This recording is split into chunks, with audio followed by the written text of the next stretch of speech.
जय जिनेंद्र साहब, अहमदाबाद से शंकर लाल। 17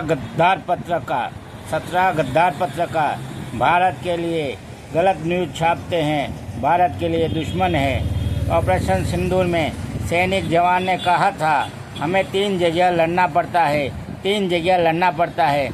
वो तीसरा है पत्रकार के सामने, दुश्मन के सामने, और वो जो भी है आप समझते हो। भारत सबसे बड़ा तेज़ी से बढ़ती हुई अर्थव्यवस्था है। भारत दुनिया की सबसे बड़ी तेज़ी से बढ़ती हुई अर्थव्यवस्था है। भारत सॉफ्टवेयर दुनिया की सुपर पावर है। यह कभी 17 पत्रकार भारत के लिए नहीं छापते हैं। भारत की जो नीचे दिखाने की बातें होती है वही कहता है। इसलिए 17 गद्दार के पत्रकार को देखिए, आगे की वीडियो आपको मालूम पड़ेगा कौन कौन पत्रकार गद्दार है। जय जिनेंद्र।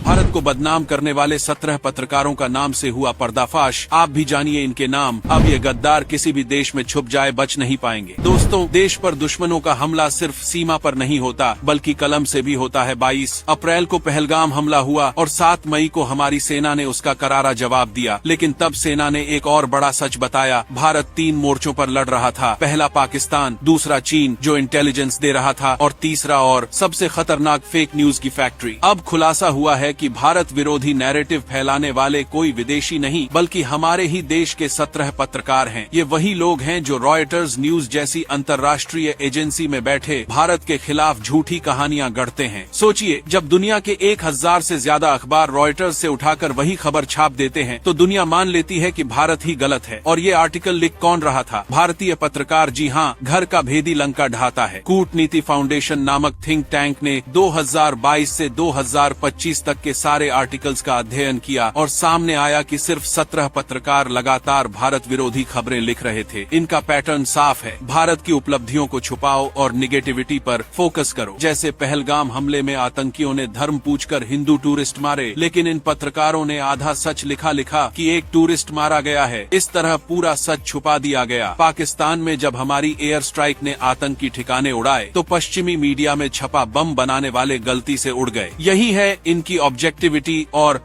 भारत के खिलाफ टूल किट। और जब भारतीय पत्रकार इस झूठ को दिखाकर आर्टिकल लिखते हैं तो उसे झूठा बना देते हैं। दुनिया मान लेती है कि भारत गलत है। पाकिस्तानी ISI ने भी इस खेल को भुनाया है। ऑपरेशन सिंदूर के वक्त इन्होंने भारतीय पत्रकारों को खरीदा और उनसे छपवाया कि पाकिस्तान ने भारत के राफेल गिराए। रॉयटर्स जैसी एजेंसी ने इस झूठ को आगे बढ़ाया और पूरी दुनिया तक पहुंचाया। अब आप समझिए, यह सिर्फ पत्रकारिता नहीं, भारत विरोधी साजिश है। और इन पत्रकारों का बैकग्राउंड, इनके बैंक अकाउंट्स, सब कुछ चेक करने के बाद कूटनीति फाउंडेशन ने साफ कर दिया कि इनकी फंडिंग पाकिस्तान और चीन से जुड़ी है। ये वही पत्रकार हैं जो खुद को विशेषज्ञ कहकर घूमते हैं। बुकर्स, रोमन मैग्सेसे जैसे पुरस्कार पाकर भारत को गालियां देते हैं, भारत की ग्रोथ स्टोरी को दबाते हैं और गरीबी व भ्रष्टाचार को बढ़ा चढ़ाकर पेश करते हैं।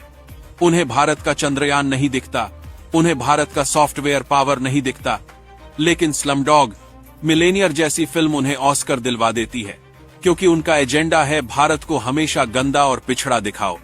ये वही मानसिकता है जो टाइम मैगजीन के लिए गरीबी की तस्वीरें बेचती है। विदेशियों को इंडिया का एयरपोर्ट नहीं दिखता, मेट्रो नहीं दिखती, लेकिन झुग्गी की फोटो चाहिए ताकि नैरेटिव बन सके कि भारत गरीबी का देश है।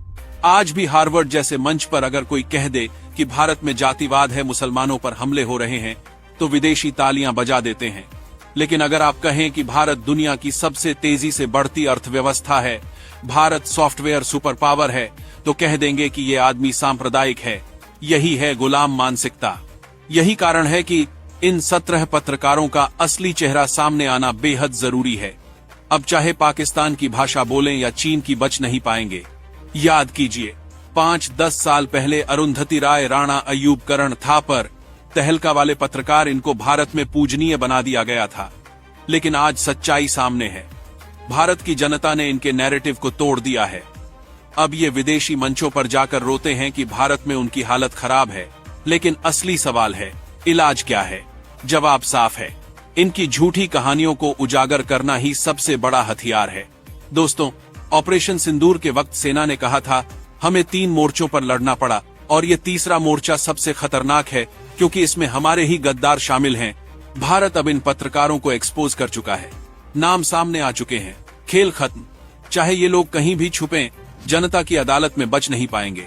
अगर आप भी चाहते हैं कि इन सभी गद्दार पत्रकारों के नाम उजागर होने चाहिए तो इस वीडियो को 10,000 शेयर जरूर दीजिएगा, ताकि अगली वीडियो में इनके नाम दुनिया के सामने आ सकें, क्योंकि आपका भरोसा भी हमारी ताकत है। जय हिंद।